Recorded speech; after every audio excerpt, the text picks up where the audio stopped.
Isang mapagpalang hapon po. Narito po tayong muli sa ating live Bible study every 4 p.m. Kahapon po ay nasimulan na po natin ang ating topic para po sa buong linggong ito na pinamagatang pong "Is something still in God's place in your life?"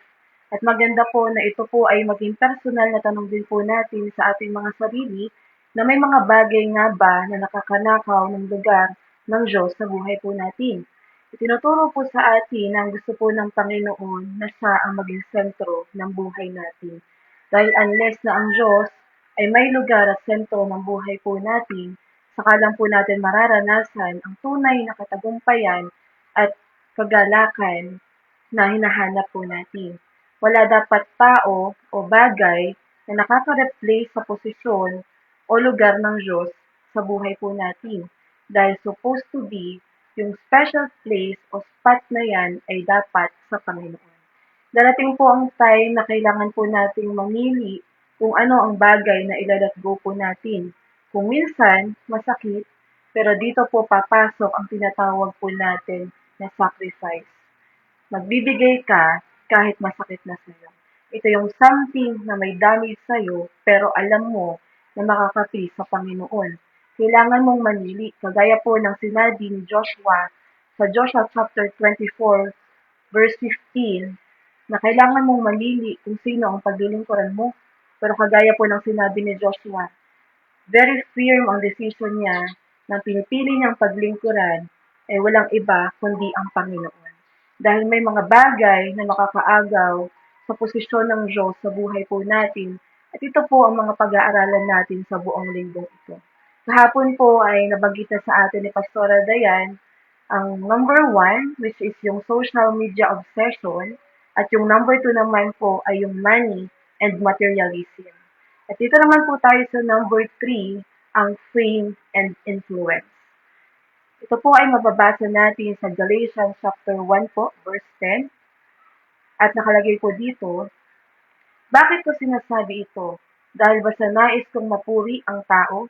Hindi. Ang papuri lamang ng Diyos ang tangi kong hinahangad. Sinisikap ko bang magbigay lugod sa tao? Hindi. Kung iyan ang talagang hangad ko, hindi na sana ako naging alipin ni Kristo.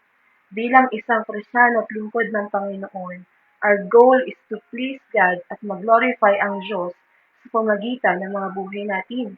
But sometimes po, yung fame and influence ang nakakaagaw ng lugar ng Diyos sa buhay po natin. Ang isang halimbawa po na binanggit po dito, prioritizing likes, followers, or platform building over pleasing God. Baka mas busy tayo sa pag-build ng mga social media platforms po natin kaysa sa pag-build ng relationship po natin sa Panginoon. At maganda din po na maging aware din po tayo sa mga sinishare and post po natin. Ang status po ng isang Kristiyano ay makikita, depende at base sa mga pinopost niya. Kung minsan, ang nararamdaman po ng tao ay hindi lamang sa bibig lumalabas, kundi maging sa mga pinopost nito. Alam niyo po, kahit hindi mo kausapin yan at hindi mo nakakausap yan, malalaman mo kung ang taong ito ay may kagalit, depende na lamang sa lumalabas sa mga post niya. Fame and influence. Dapat mas nakaka-influence po tayo na maglingkod sa Diyos. Dapat mas nakikilala po tayo ng mga tao na isang Kristiyano at lingkod ng Diyos. Yun bang mapapalike at follow sila kasi nabibless sila sa buhay mo at dahil dito, mas nag-glorify ang Panginoon sa buhay po natin. Our life should be pleasing sa harapan ng Panginoon. Sa ibang version po, nakalagay na kung ang kalulugod ng tao ang hanap ko, hindi ako tunay na lingkod ni Kristo. Kagaya po ni Apostol Pablo, ang greatest desire po niya, hindi lamang ang makilala ang Panginoon, kundi mag-please ang Panginoon sa buhay niya. So yung number 3 po na makakaagaw sa lugar ng Panginoon sa buhay natin ay walang iba po kundi yung fame and influence. And yung number 4 naman po, na nakalagay po dito, relationship over God. Ito po ay mababasa natin sa Matthew chapter 10 po, verse 37. Ang umiibig sa kanyang ama o ina Nang higit sa akin ay hindi karapat-dapat sa akin. Ang umiibig sa kanyang anak nang higit sa akin ay hindi karapat-dapat sa akin. Nalala ko po yung isang dalubhasa sa kautusan na nagtanong sa Panginoong Jesus. Ang sabi niya, Guro, ano ba ang pinakamahalagang utos? At may dalawang bagay na tinukoy po at sinabi ang Panginoon sa kanya. Ang una na po dito ay ang ibigin mo ang Panginoon mong Diyos ng buong puso mo, ng buong kaluluwa mo, at ng buong pag-iisip mo. Ito po ang dinedemand ng Diyos sa atin pong mga Kristiyano at lalo't higit po sa atin na naglilingkod sa Kanya. Ayaw po ng Diyos na may kahati. Ayaw po ng Panginoon na kalakalahati ang ibinibigay po natin sa Kanya. Ang tingin at trato mo sa Diyos ay makikita din sa mga bagay na kaya mong ibigay sa Kanya. At alam niyo po mga kapatid, iba ang paglilingkod ng isang taong buo ang puso para sa Panginoon. Dahil ang isang Kristiyano ay isang tao na buo ang puso niya para sa Diyos, dibdiban din ang kanyang paglilingkod. Ang halimbawa po na binigay dito, dating someone who pulls you away from faith just to avoid being alone. Ulitin ko po, ang halimbawang ibinigay po dito, dating someone who pulls you away from faith just to avoid being alone. Ang minsan nakakalungkot po, ang madalas na nakakahati na din po ng Diyos sa buhay po natin ay walang iba kundi ang tao. Kung ano din kasi ang mas mahalaga sa atin, ito ang mas paglalaanan natin ng oras at panahon, kaya may mga pagkakataong ang Diyos ay nawawalan na ng lugar sa buhay natin. Kagaya po ng sinasabi sa atin ni Pastor Boy, ang pinakamahirap na piliing desisyon ay madalas yung tama.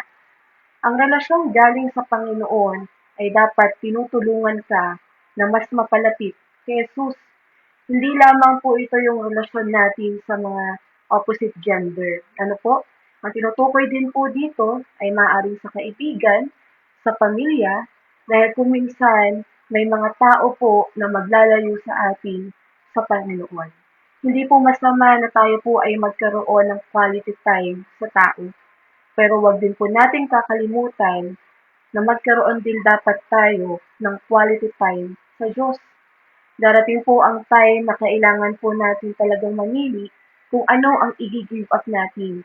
Pero kung ano ang pinili mo, ito ang mas mahalaga sa iyo. Alam niyo po mga kapatid, ang laki ng ginawa ng Panginoon sa atin pong mga tao. Pero ang nakakalungkot po, kapag meron po tayong kailangang bitawan, mas kaya po nating piliing bitawan ng Diyos kaysa po sa tao.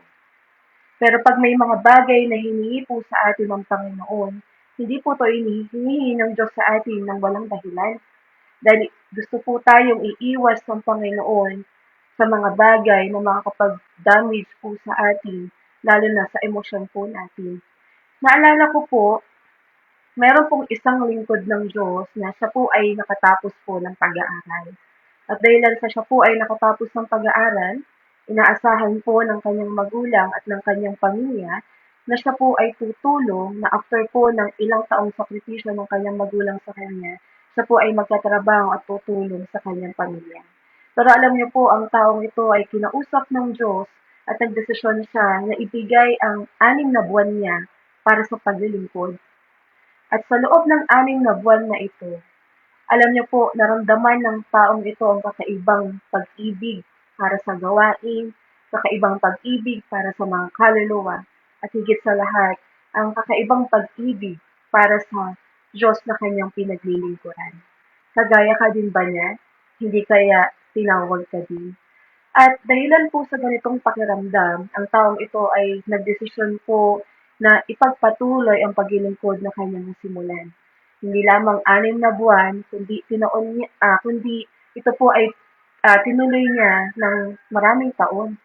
At sa loob ng ilang taon po na ito, alam niyo po, ang dami niyang narinig mula sa pamilya niya, nandun yung pressure, at dumating po yung time na kailangan niyang mamili between sa pamilya niya at sa paglilingkod. Pero alam niyo po, ang sabi po dito, kagaya po ng inaaral po natin, ang sino mang nagnanais na maglingkod sa Panginoon, ay kailangan mas mahal niya ang Diyos kaysa sa pamilya niya at sa ibang tao. Dahil ito po ang isang bagay na dinedemand ng Panginoon sa atin. So, gaya po nitong taong itong kinikwento ko, dumating po yung time, kailangan po niyang mamili, pero alam niyo po, alam ng taong ito kung saan at ano ang pagkatawag ng Diyos sa kanya. At kung saan ka tinawag ng Panginoon, dito ka sasamahan ng Diyos. At ito yung bagay na hiningi po ng Panginoon sa atin in order na maging qualified tayo na tawaging lingkod niya. At ang naging desire po ng taong ito ay ma-please ang Panginoon.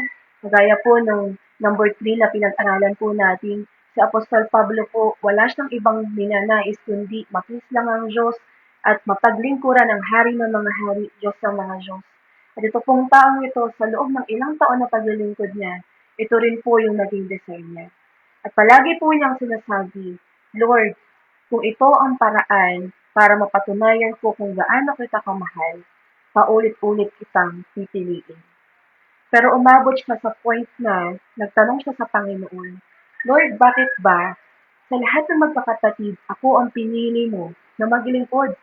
Kinalimutan niya na po itong tanong na ito kasi number one, pribilehiyo na mapaglingkuran ng Diyos sa mga Diyos at hari ng mga hari. Pero somehow, nagkaroon siya ng question na, Panginoon, bakit nga ba ako ang pinili mo nung maglingkod sa Diyos? E di sana, hindi ako ang nape-pressure at ako ang nakakatulong sa pamilya ko. Kinalimutan po niya ang tanong na ito pero one time, habang siya po ay nakikinig sa sermon ng isang pastor, mula sa bibig ng pastor na ito ay lumabas ang mga salitang, ang mga kapatid mo ang bahala sa pamilya mo, pero ikaw ang tinawag ko para maglingkod sa akin. Tayo po ay may espesyal na lugar sa puso po ng Diyos. At dapat lang mga kapatid na ang Panginoon po ay may espesyal na lugar din sa puso at buhay natin na walang anuman o sino man ang makakaagaw. So kahapon po, naituro sa atin na number one na makakanakaw sa lugar ng Diyos sa buhay natin ay ang social media obsession. Number two, money and materialism. At yung dalawang pinag-aralan po natin ngayon, ang fame and influence. Hangarin po natin na hindi ma-please ang tao, kundi dapat ang pinaka-desire po natin ay ma-please ang Diyos. At yung number 4 naman po ay walang iba kundi yung relationship over God. Ang relasyon galing sa Panginoon ay dapat mas nailalapit po tayo papunta kay Jesus. Yun lang po ang magbabahagi ko po sa inyo sa hapong ito. Salamat po sa inyong pakikinig. I-close na po natin sa isang panalangin. Salamat po, O Diyos, sa mga bagay na itinuro mo sa amin. Dalangin namin, O God, na matutunan pa namin, Panginoon, na Ikaw maging sentro ng buhay namin, O Diyos. At walang anuman na sino man ang makaagaw ng lugar mo sa buhay namin, Panginoon. At maging desire ng heart namin, O Diyos, na ma-please ka, magawa ang mga bagay na nakalulugod sa iyo, Panginoon. At higit sa lahat, O Diyos, anuman na paglilingkod na ginagawa namin sa iyo, O God, gawin namin ang buong puso. Dahil ito ang hinihingi mo sa amin. Ito ang dinedemand mo sa amin, Panginoon. Salamat po, O Diyos. Pinupuri ka namin at sinasamba sa pangalan ni Jesus. Amen. Maraming salamat po. Muli, magandang hapon po and God bless.